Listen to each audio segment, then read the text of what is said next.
Le droit, tout le monde le rencontre et sait ce que c'est. Ce sont des règles.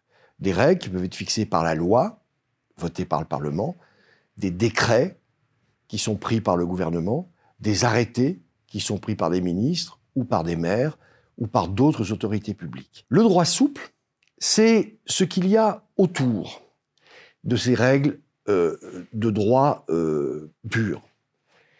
Ça peut être une circulaire, une instruction d'un ministre, d'une administration, ça peut être une note, ça peut être toute une série de choses. On a appelé ça parfois la littérature grise, parce que c'était ni noir, ni blanc, c'était un peu entre les deux, entre rien du tout et une règle de droit.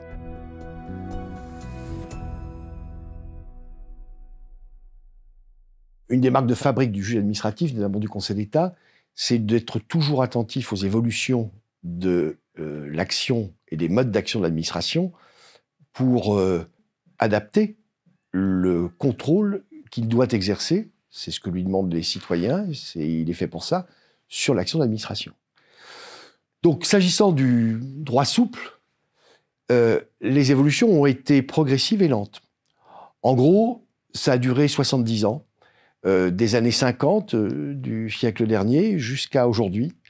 Et progressivement, le juge administratif a augmenté l'intensité du contrôle qu'il faisait sur ces éléments de droit souple, les circulaires, les instructions.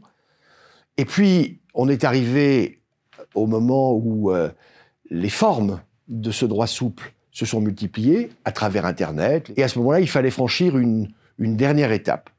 Et c'est ce qui a été fait avec la décision Gisti de l'an dernier, qui est une décision par laquelle nous avons jugé que le citoyen pouvait venir demander au juge administratif de contrôler et éventuellement d'annuler, pour illégalité, tout document de portée générale, dès lors que ce document de portée générale est susceptible d'avoir un effet notable sur les droits ou sur la situation des citoyens.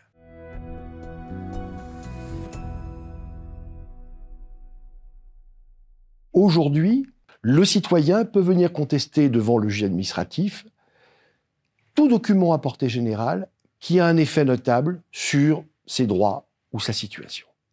Donc c'est un élargissement qui est tout à fait considérable, qui était nécessaire du fait que l'administration agit de plus en plus à travers ce droit souple. D'ailleurs, ce droit souple n'est pas quelque chose qui est négatif. Il est bon que nous puissions trouver des réponses aux questions que nous nous posons en matière de fiscalité, en matière de logement, en matière d'urbanisme, dans tous les domaines, plutôt que d'aller chercher la loi ou le décret qui sont souvent difficiles à lire pour le citoyen qui n'est pas un juriste. Donc, c'est très bien que l'administration, je dirais, se rende plus claire en expliquant la règle de droit, la manière dont elle va la mettre en œuvre, mais c'est également, en contrepartie, extrêmement important que le justiciable, le citoyen, puisse venir devant le juge administratif en disant « Non, je ne suis pas d'accord.